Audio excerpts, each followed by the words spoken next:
Hi, this is Paul Shepherd and welcome to the Mindset Changing Podcast.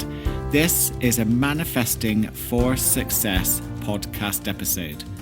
Are you ready for a powerful reality shift? Okay, well, we better dive right in then.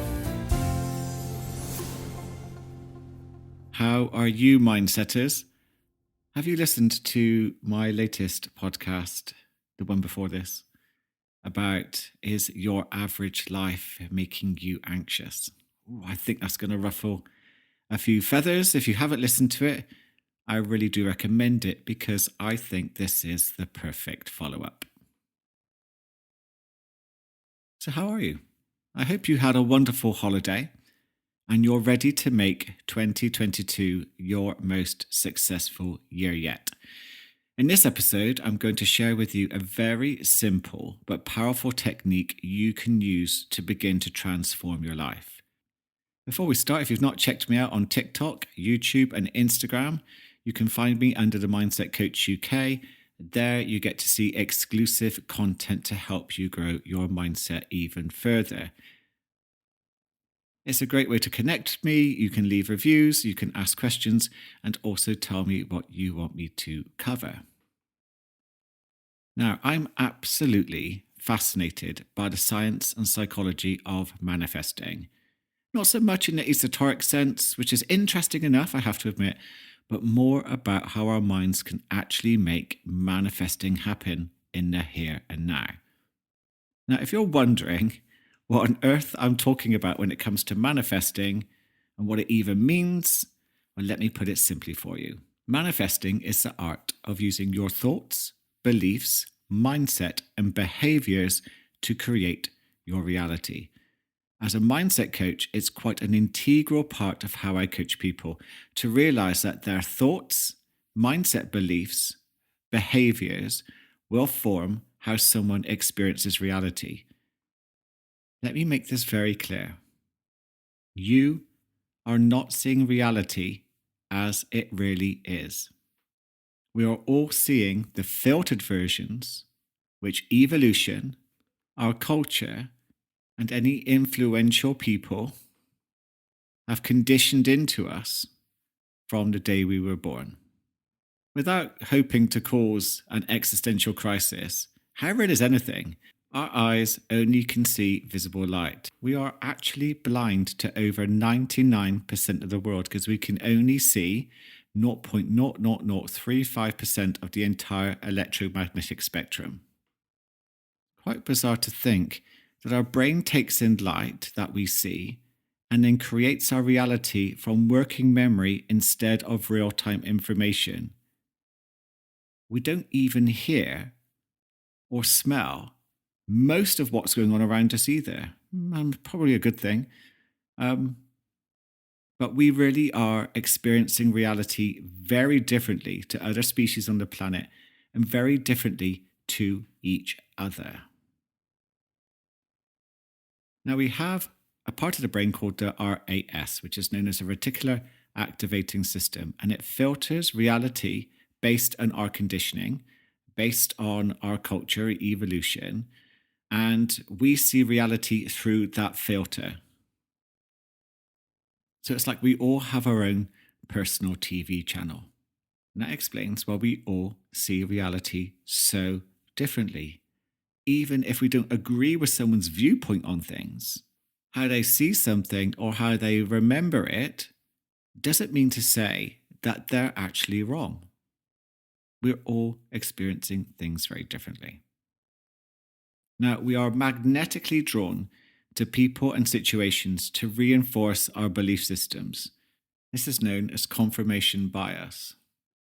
So, for example, if you've been tricked, probably from a young age, into believing you're a failure, then that literally can become your reality. That can become your experience. So why am I telling you all of this?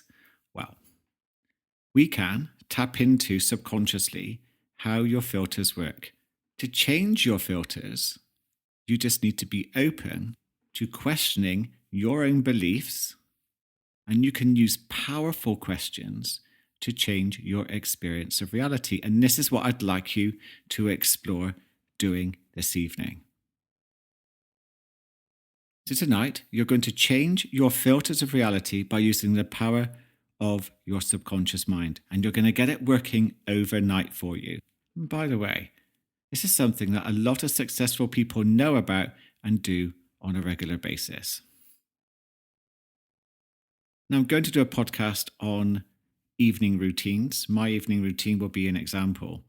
But the last hour of your bedtime is extremely crucial to how you sleep and what your next day is going to be like for you. So, if you're bombarding your subconscious mind with poisonous news or social media or anything else which isn't helpful for your mind, you might want to rethink it.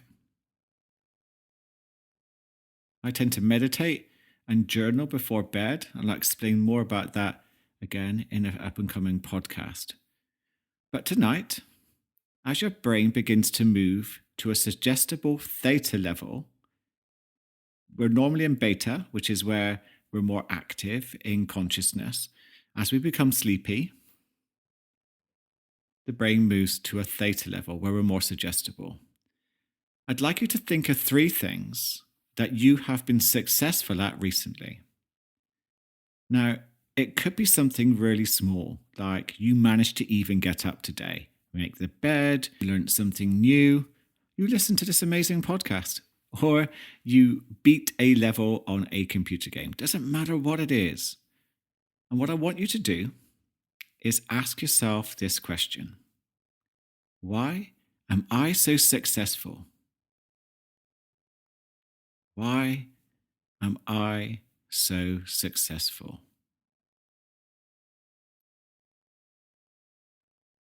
Or you can add to it, what can I do to keep being more successful? But why am I so successful? See if you can create an emotion of, well, I'm quite pleased with myself, joy, feeling a bit grateful for the successes you've had today. It's a real neurochemistry booster. Breathe it in, suck up your success. And now this is where the magic begins to happen. Your subconscious mind will now use your own psychological confirmation bias to begin to create your reality shift. Have you ever noticed the numbers 1111? And then you see them again. You're like, oh, that's quite spooky. That's quite weird. And then you begin to see 1111 everywhere. So, according to the law of attraction and spiritual folk, that actually does mean something. Or, in psychology terms, it's your confirmation bias drawing your attention to those numbers which were appearing normally anyway, but your filter is picking them up and drawing your attention to them like a magnet.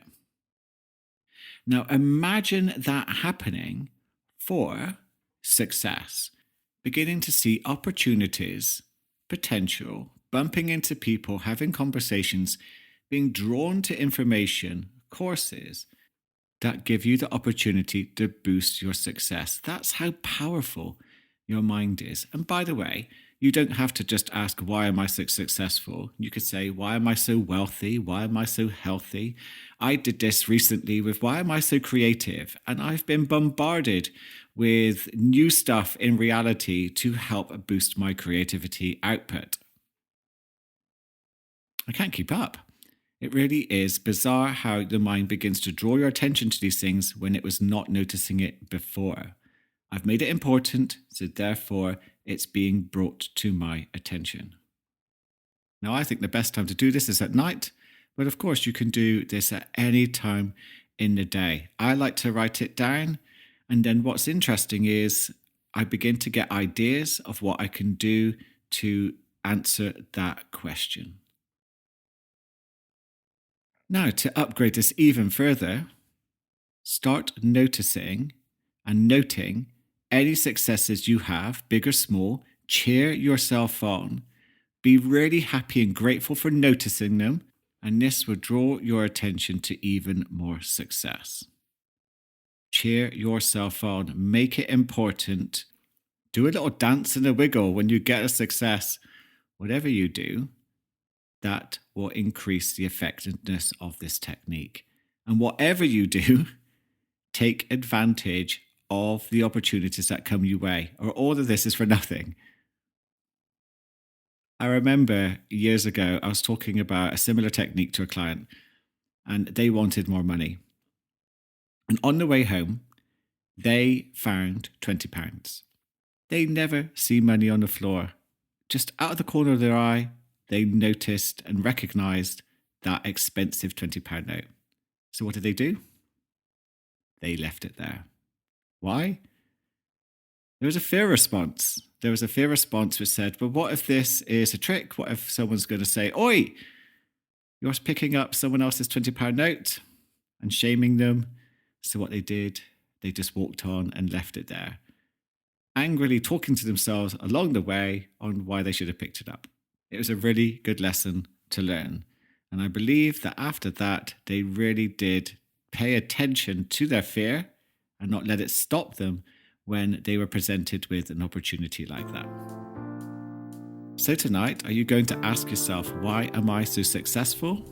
Or are you going to ask something else? Anyway, let me know what happens for you. Let me know in the comments. Please share, please subscribe, please leave a review. I'd be very, very grateful.